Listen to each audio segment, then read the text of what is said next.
Welcome, friends, to live episode of Crazy Women Country. I'm Donna. I'm Paula, and today we have Sarah Louise with us from the UK. How you doing? Hi, thanks for having me on, ladies. It's No our pleasure. problems. Glad to have you. Great. I feel like I've known you now. All the background Yeah, we can chat explanations. for hours. Oh, that's so cool, so cool. So before we start, tell everybody a little bit about who you are. So I am Sarah Louise, and I'm a singer in the UK, in Essex, and I've been singing for, well, I don't think I've ever not been singing, to be honest. So just recently I have written an album, and I've basically realised who I am as an artist. So I'm really concentrating on country because it's where I belong, I feel, because country is a place, country music is heart on your sleeve music, really heartfelt, three chords and the truth, which is so true. And I've also learned guitar this year as well, and I've just created so many songs that have been swimming around in my head for years, and I haven't really realised that until I got my guitar. So Okay. I just love it. I just love sharing like other people's journeys in music through, stories and poetry. I just love it. Perfect. It sounds amazing. It sounds like you've found yourself and now you're free. I found myself. It's only taken me 40 years. It doesn't matter how long it takes. It doesn't matter. So you were saying that you've been telling other people's story. You've got this amazing journey that you're on with Fly Free Little One. Tell us all about that. So if you can see that bird behind me, yeah. So I've always wanted my own studio. I know that sounds a bit sort of vain and all, she just wants to, but I've basically always wanted to create my own music in my own safe space. And I mentioned to my friend who's an artist, Philippa, and I said to her, I know exactly what I want. And I've got an art qualification. I know how to draw and paint, but I'm better at making music. And it kind of took a lot of time. And I knew that was going to take me a long time. I already had it in my head. But when I literally draw on pencil and a little bit of colour, and I said to Philippa, please, can you make me that, but beautifully? She then painted this for me. Wow. And my heart just sank because it's exactly what I had in my mind, this picture, because it's like an SL, which is Sarah Louise, and it's like a treble clef like this, turned back round like this. Yeah. So it's like Sarah Louise, music in the heart, fly free with the music, and just be yourself and have freedom. And then as soon as I got my studio built, that took pride of place in there, you see. And then children's music, and then the children came, and then they had their children's sessions, and it was just beautiful because I was in my space and I was in my place, and it, all my dreams were coming true type thing, but then I just knew something was missing. And the thing is, I love children, but it wasn't enough for me. It wasn't enough for me to write music for them. I knew that there was more for me. I had more in there to gift people with. And I think it's because I didn't think enough of what I was writing. I didn't feel like I could share it. It was a little bit embarrassing, a little bit sort of open. And but as soon as lockdown happened, I brought the picture in the house. And as I was playing guitar one day, I was playing Fly Free Little One, fly free little one, but work out how. I was like basically singing, you can be free, but you just got to work out how, you just got to work out how you get that out there. And the thing is, I'd already bought an album out last year called Yellow Ribbons, which is with my guitarist Steve, and he helped me write the songs, but my songs were still in my head. They weren't out yet. I was sharing my songs with him and he was collaborating with me. They weren't fully my songs. And I know that sounds a bit like me, but I think they needed to come just from me so that I could express what I wanted to express without someone trying to change it. Because there's nothing more liberating than singing your own songs fully. Anyway, so I posted this little video in TikTok that I'd made with this bird, and literally 11 minutes later, it was 11 o'clock, and 11 at 11, a lady said to me, can I use your sound? And I said, of course you can. What for? Looked on her page. Basically, she used my sound for her baby. who just passed away. Oh wow. Yeah. So she said she was literally scrolling through TikTok, and I don't know if you know TikTok, but on a For You page, it came up on the For You page, which meant that she saw it exactly at the right time. And so I need to use that sound to explain what's happened to my little girl, Crystal Grace. And then it felt right for her, because Fly Free was obviously, she gained her angel wings, and she wrote a description, Crystal Grace gained her angel wings the 13th of February at this time. And I was like, oh, and I looked at, and then all of a sudden, everything that was going through my mind that day was, nothing else matters right now apart from this lady. Like, I have to help this lady. I don't know how I can help her, but I feel like this has happened for a reason. I feel like she's seen my song. I feel like I've brought that picture in the house. I feel like I've learned guitar, all for this purpose, all for this reason. It just was so weird. I had this spiritual thing come over me, like I needed to help her. And I sent her a message and I said, do you want me to finish the song for you? So that, because it doesn't make sense at the moment, because just work out how isn't the way to end that. It almost needs to be something a bit more meaningful for you. So she's like, and she was messaging me exactly the same time and saying, could you please finish the song for me? And it was like, wow, what's going on here? And I said, I was just literally messaging you this. So I said, right, okay, I'm going to work on this. I'm going to work on the chorus. So I worked a chorus out to say, fly free, little one, but stay in my heart. Yeah. Because you don't want to send your baby off, do you? No. You don't want to think that you're never going to ever see your baby. I mean, it's the most excruciating pain. I can't imagine how that must feel. So, but stay in my heart basically gives a sign of hope that at least you can remember with love and joy in your heart. Yeah. So I said that to her, is that okay for a chorus? And she said yes, but because she was so ill, the poor lady caught sepsis as well and recovering from cancer, but she couldn't have cancer treatment while she was pregnant because she couldn't harm her baby. So this poor woman is not in any mood to write a song. No. But I was like, look, leave it with me. I'm going to go and talk to my friend, because my friend Charlie, who used to come to my children's music classes, she was pregnant at one of my classes, and I didn't see her after a few months and wondered where she'd gone. She came back a year later, and I didn't, obviously, because, you know, with children in and out, I can't always keep an eye on every single customer of mine and find out all about their lives, because I don't want to pry.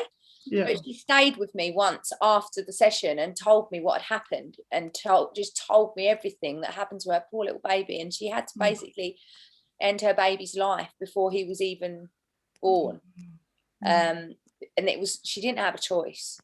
And it's just so, the pain in her heart, it's just, and at this particular time when I wrote this song, I was like, right, I need to ring Charlie, because she's such a creative, wonderful person, and me and her are really close now since she's been coming.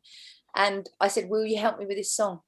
Like, I need you to help me. And I say, if you don't want to, but it would be amazing if you could explain to me how you feel. Yeah. So she did. She basically poured her heart out to me on the phone and said, well, I'm just going to tell you how I feel. Like, I hate the world. I hate the world. I hate the sun. I hate the flowers. I hate anything good, because it makes me feel like, why should there be good when there's no good for me? You know, why should there be happiness when I'm so sad? Why should people tell me to cheer up when I've not got my child? And it just gave me this cold feeling, and just, I suddenly had a new perspective on my whole life. Like after she said that to me, and I was like, I just don't know how to respond. I just don't know how to respond. The only way I can respond is put this in a song. This is the only thing I can do. So the words are her words. So I'm singing from a place of Charlie. I'm singing out for her. Like, when I'm singing it, it's not me. I feel like she's in my body. It's so weird. So when I'm singing, how does the world keep on turning? How does the flowers keep on growing? How does the sun keep on shining when you're not here with me?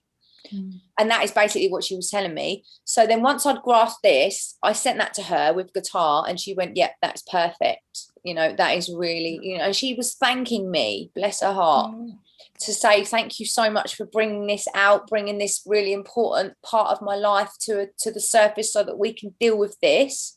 because now it's open. Now people are not just scrolling past her posts. I'm tagging her in every single thing I can, so people know this has happened to her. Why should she hide it?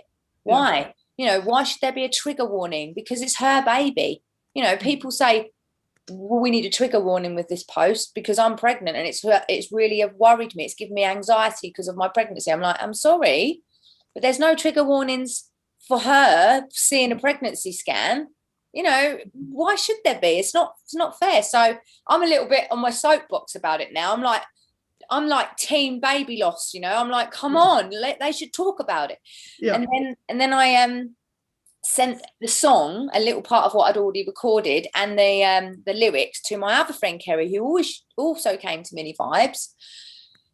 And I said to her, what do you think of this, Kerry? And I'm really sorry if this upsets you, but I want you to be involved in it if you want to be. Like, have you got anything else that you'd like to add? And she went, oh my God, Sarah, you're doing a really wonderful thing. Oh, I'm so pleased you asked me, because, you know, this sounds great. You know, since I've lost Eden, I feel exactly the same as that. I can really relate to what you said there. I said, yeah, but the thing is, I need more to the song. Like, there's so much I want to say, but it can't come from me. It feels wrong if it comes from me, because I haven't felt this. You know, I mean, I've had a miscarriage before, but I have never had to bury my own child. I don't know how that feels. I can't bring myself to even feel that pain. I've tried to feel that pain, but I can't almost go there. It's just horrible, isn't it? It's just oof. So I've basically spoke to Kerry, and she said, I'm fed up with people telling me, well, at least you've got Poppy, which is her other baby, which was her rainbow baby after she had Eden. And she's also got Jacob as well, who was her firstborn. But she sounds like she's had horrific experiences through her pregnancy. And she even said to me the other day, and I'm sure she won't mind me sharing this, when we made the video, she said to me she made the surgeon get her Poppy out at 36 weeks because she was so scared. So she done a deal with the surgeon to get her out sooner than what, and he said, deal, okay, because she did not want to go full term because she was so worried about having the same experience. And she said she's fed up with people saying, at least you got Poppy. And, you know, she says to people now, oh, I'm all right, just because it's easier than explaining that she's not all right and why she's not all right, you know, because then people will just go, oh, you know, in time you'll be all right, you know, but no, she won't be all right. So that part of the song was like, oh, let's get this across. I'm not fine. I'll never be fine. I say this to people to ease their minds. I'd say it to make them feel better. So although this is a really taboo subject and people are like, oh, how depressing, you know, I'm going to switch off.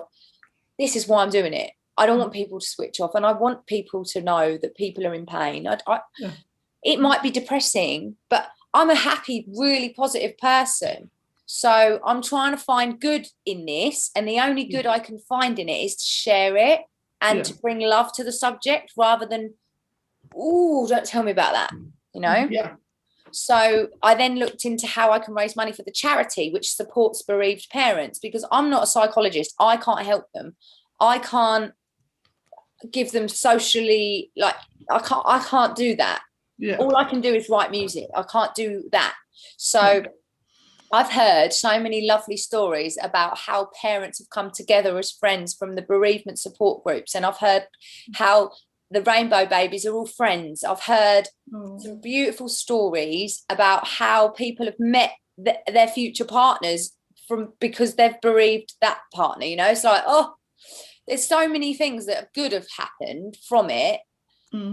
So I kind of want to be on the journey with the parents and help them. And just so with this song, I've spoke to a lady from Sam's Charity, and she wants to use the song for bereaved parents, which is really lovely. And it's kind of really touched my heart that she loves it that much. And it's like, oh, so that's what made me realize I need a video for this. So we created the video, me, Charlie and Kerry, and they took their plaques of their children's plaques, and they haven't seen them plaques or got them out of that special memory box since their baby passed away. So Saturday, when we made the video, was a very significant day for them. And where we filmed it, which was at the duck pond and the park, that is the last place that Charlie went when she was pregnant with little Jack. And she didn't tell me that. And she didn't even know she was going to be in the video. She goes, I just thought you wanted me to come and watch and support you. I didn't know you actually wanted me in it. I didn't know that till yesterday. I was like, I'm so sorry. I thought you knew. She goes, no, it's fine. It's better that you threw it upon me. Otherwise, I'd have said no. Yeah. So they each went off in their separate journeys and held their babies' teddies close to their heart and filmed a little part of the thing. And it just made me feel so, like got me going, you know, like my heart was beating for them. And I had goosebumps when I could see them, so emotional. But in the video, I haven't even seen it yet, but I think it's going to be really moving for other parents. Yeah. Sorry, I've just talked at you. I'm so sorry. No, it's fine. It's fine. You know. I must admit, when I had a look at your GoFundMe page and got the song, we sat and listened to it, and I think because now you know what the song is really about, I had to stop it halfway through because I was like, oh my God, I'm going to sit here and blubber like a baby. Oh. So, you know, it really brought a lump to my throat. And, you know, I've never had a child. I wouldn't even know what that experience is like. But just listening to that song was just like, oh my God, this is, you know. And that's such a positive impact too, because like you're saying, to help other people. I mean, the one thing about grief is usually you grieve with other people, you talk about it, you go, there are different steps you go through in grief. And sometimes some people are just like, I'm fine, even if they're not. And, you know, that song in general, just maybe that song that they need that day to just remind them to get, you know, through whatever that day is. And, you know, it's okay not to be okay. Yeah, exactly. And that's what people need to know. They need to know that it's okay to grieve. It's okay not to be happy today. It's okay to, you know, reach out. Cry. Yeah. You have to sort of, you know, deal with the pain and the grief and the loss, and not rush it, because it can never be rushed. Well, people say you'll be fine in time. How do they know? How do they even know that? We're never fine. Every time you lose a person in your family, you lose a piece of you, and losing a child must be. Well, I'm not even losing my grandparents, who are my best friends. Like, I've never got over that. I'll never get over that. They're part of me. That doesn't mean I miss them and make me. And sometimes I'll have a real sobbing fit because I'm like, oh my God, why can't you just be? I just want to talk to you, you know, like. But I can't, and you have to deal with that. And you know, like my cousin lost her partner. He had a heart attack, and he was 34 years old. And she deals with that every day. Like she Facebook memories come up with posts, and I think that's more heartbreaking than before we had Facebook. When you see memories flash up at you all the time of someone that you spent time with, it's just pain. It's just pure pain. And I get pain for her because I can't heal her. I can't help, and I feel helpless for her. You know, it's just so sad. And that's why, like with this song, if it can just make someone a little bit happy, a little bit comforted, then that's it. That's me 100%. With a tick, because that is what I want to achieve. I want to achieve happiness for people a little bit, you know. Perfect.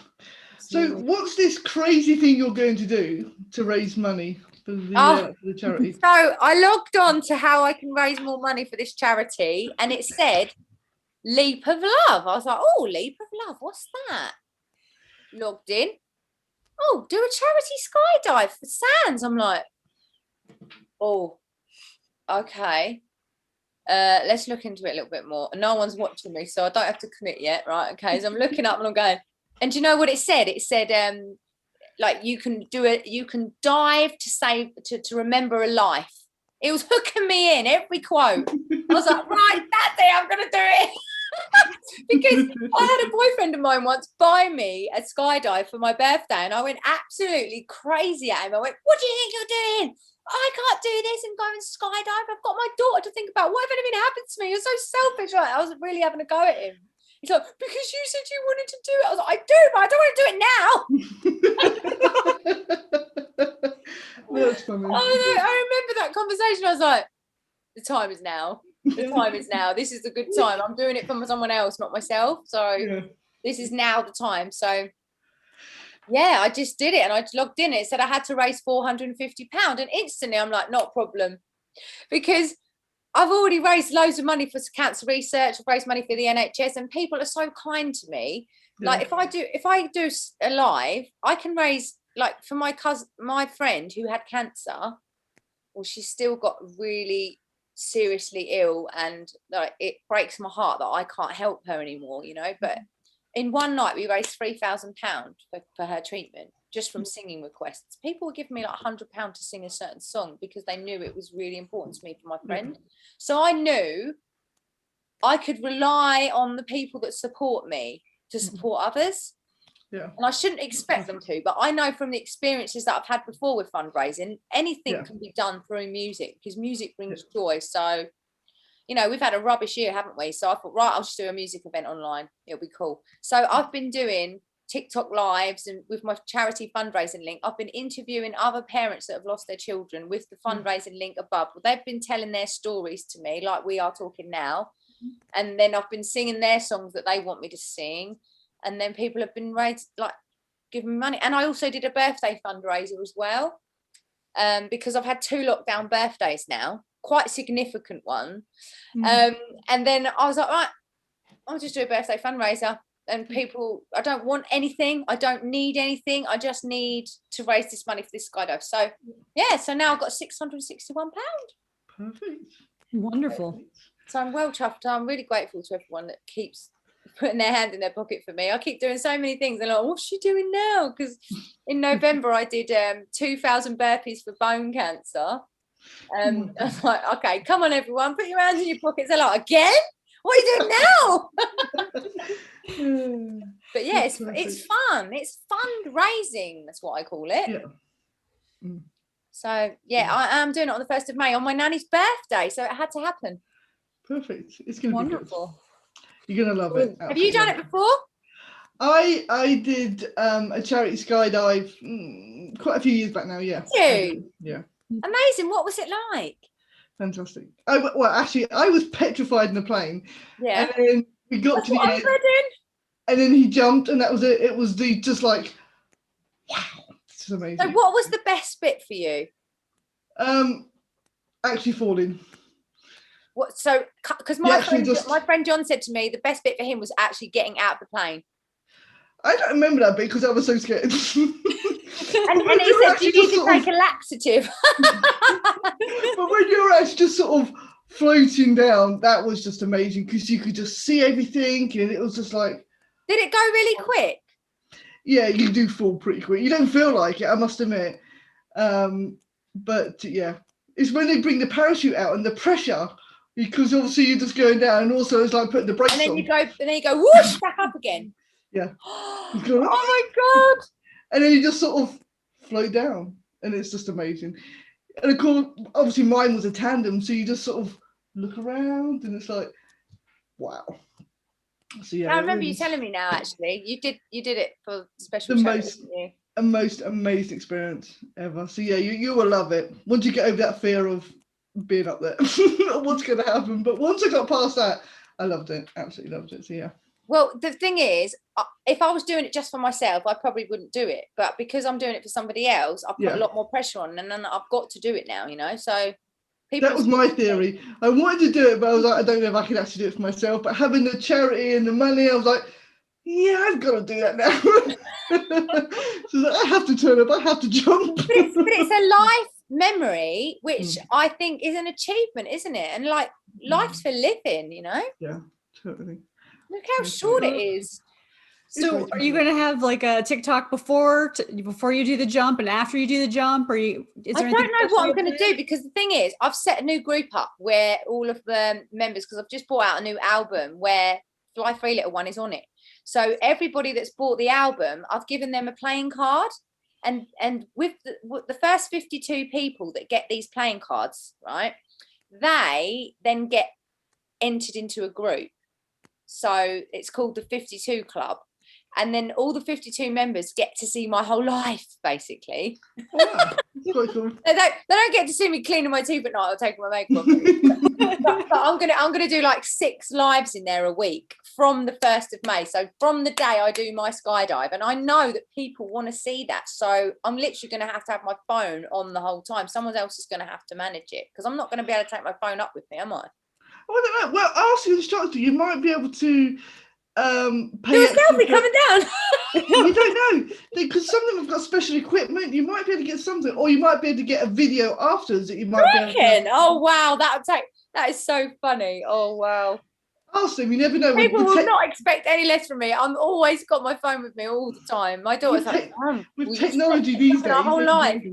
But because people have been near to me the whole of lockdown, they're like my new best friends, and I love talking to them about what I'm cooking or what I'm doing. Or I do a TikTok live when I'm washing up. You know, so you wash the dishes. But I'm addicted. I just like talking. I just like sharing, and yeah. Why not? Why not? I think, you know, what's the point of not sharing? That's what my point is. What's the point of having it all in your head and not sharing what you're thinking? Yeah, you might as well share it with the whole world. You never know. Exactly. No, so basically, I'm thinking about going live in this private group. Cool. Because they're the people that have been there for me throughout, you know, and supported me and bought my album and downloaded it, and you know, and the people that haven't been part of the 52 Club, I'm like getting them to pay a monthly subscription if they want to be part of this group, which is like a minimum of like, it's just a £3 amount each month, so they get to see all the live, so everybody can join if they want to, but so it's kind of exclusive for people to see it rather than just free for all. Yeah. Because I feel like I need to reward the people that have stuck by me, really. Yeah. Yeah. So yeah, I will be sharing. Good. I just we look forward to that. We look forward to that. Thank you. I just hope it raises a lot more awareness and a lot more money, because the charity are literally self-funded. They don't have any government help or anything. So so with cancer research, I feel like my work for them is kind of done a little bit, because I've helped them a lot of years, for over 10 years now. So now I kind of need to give back to someone else a little bit. So I feel like this is the new chapter of my charity fundraising now, like it's another chapter. So in my head, because it started off at the fundraising amount, like when the lady contacted me at 11:11, I feel like it'd be a good amount to raise, 1,111 for the angels. That'd be a good amount to raise, wouldn't it? That would. Absolutely. So I hope in this video I can get to that figure. Yes. Yeah. So you'll find the link on our Facebook and our socials as well. In case you're interested in donating, please do. We need to get to 11:11 people. Oh, thank you. Let's show some love and help these, help this amazing charity. They deserve it. Thank you. Definitely. It's also like the Remembrance Day, isn't it? 11/11. Yes. So yeah, it's nice to actually think that it's a significant number. Yeah. Because obviously, and that is how much my album is as well, 11/11. Because everywhere I look, it's just 11111. Everywhere I look lately, if I look at the time, it's 111. If I look at my heart rate on my Apple Watch, it's 111. If I look at the time on my clocks, 111. Everywhere. It's a sign. It's a significant number. It's a sign. It has to be done. Definitely. Absolutely. Perfect. Okay, so make sure if you can give, help out Sarah Louise, and donate to this charity. And the amazing experience it's just going to have of jumping out of that perfectly good plane. Oh, of course it's going to be a perfectly good plane. So it'll be fine. I said to my daughter, just in case, I will sort the loft out. She goes, what are you going to say that for? I was like, because that is a terrible thing to sort out on your own. She's like, Mum, why did you say that? Oh my god. I don't know. I just couldn't imagine her having to sort out all my stuff up there, really. I'm a bit of a hoarder. Oh, that's so funny. So yeah, thank you so much for sharing this experience with us. It's been amazing. And thank you for letting me talk at you. Bless you. No worries. It's been a pleasure having you. Thank you so much. And it's just so nice to actually share the experience and like for people to appreciate it, because sometimes like on these TikToks, people come in and out of the live and then they have to say the whole thing again. So it's nice to actually say the whole story once, and have people actually listening and everybody can just really empathizing with it, because it's really quite personal for other people. And I have had permission to share their stories, but obviously not in too much detail. But I really want to do this for them, and they're on the journey with me now, these parents, and I kind of want to do it for them. Yeah, you want to give it the best you can. That's cool. So thank you so much for having me on. No worries. Thank you very much for joining us.